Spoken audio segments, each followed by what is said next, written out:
Are you looking for a good set of affordable headphones? Today, I'm checking out the Fifine H8 Studio Monitor headphones, which list at $35. I'll give you my thoughts on the H8 after testing them out and whether they should be on your shortlist. And in full transparency, Fifine did send these to me for review. They won't see the video before I publish, and they have no say or control in the content contained herein. So, in other words, even though Fifine sent me this product for free, I don't let that bias me towards the product. I'll provide affiliate links in the description below. Using the affiliate links helps me buy new equipment to review. But enough of that, let's talk about the headphones. In the box, you get the headphones themselves.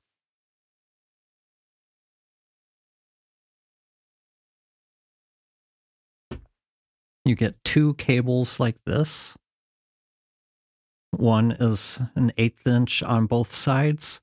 This one is 1/8 inch on one side, if I can hold them properly. One is 1/8 inch on one side and 1/4 inch on the other. So you can connect to just about anything. And both cables can be stretched up to 9.8 feet because they're stretchy.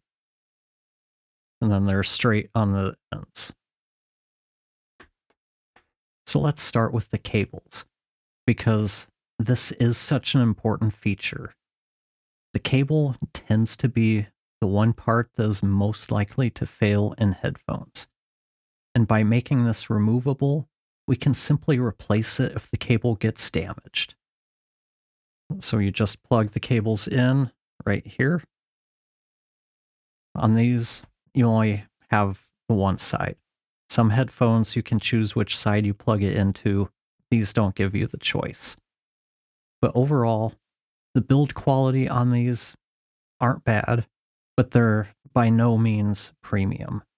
They don't have that typical super plasticky feel of really cheap consumer headphones. The headband, it's metal and adjustable, and it has what feels like kind of cheapish foam in the headband, and it's wrapped in like a faux leather. My biggest concern here would be with the foam.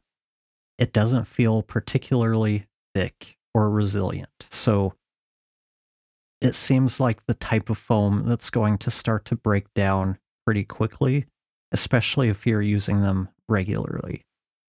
The cups, they pivot vertically, but they do not swivel horizontally. That can make it a bit tougher to get a nice, comfortable seal, and some people may find them a little uncomfortable because they might not fully conform to the shape of their head. This is how they feel on me. Like, I want to rotate just a touch to get the right fit.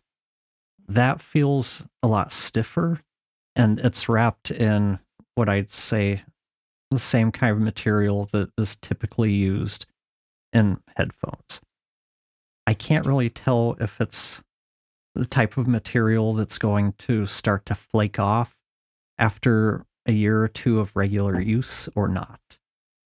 But that's been my biggest frustration with just about every headphone I've ever used, is after you use them day in and day out for a year or two, they start to break down and you start getting flaking from them.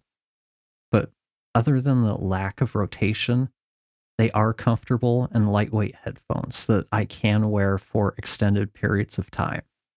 And as someone who wears glasses, I haven't found these to put any pressure on the frames or cause any other discomfort.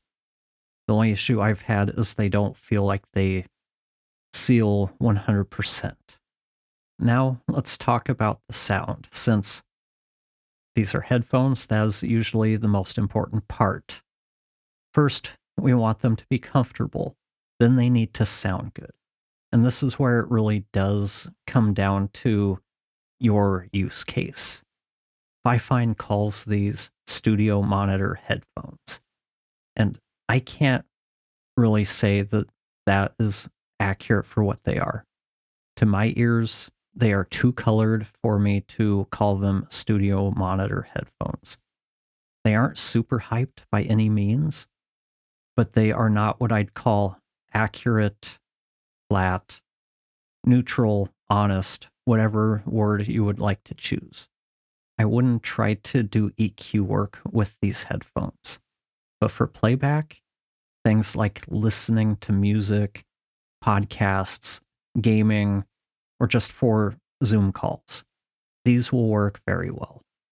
I know this will probably rile some people up, but I would take these Fifines over Beyerdynamic DT770s any day. These sound downright good in comparison. To me, the 770s, they're the worst headphones I've tried over the last 5 years or so. Something about them, they just sound fake and plastic. I don't really know how else to describe them. There's just something about the mids that makes nothing sound right.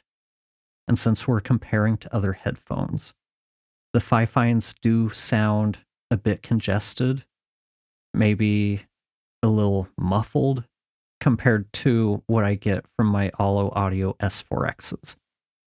Those are the first headphones that I've used that felt like a studio monitor in terms of clarity.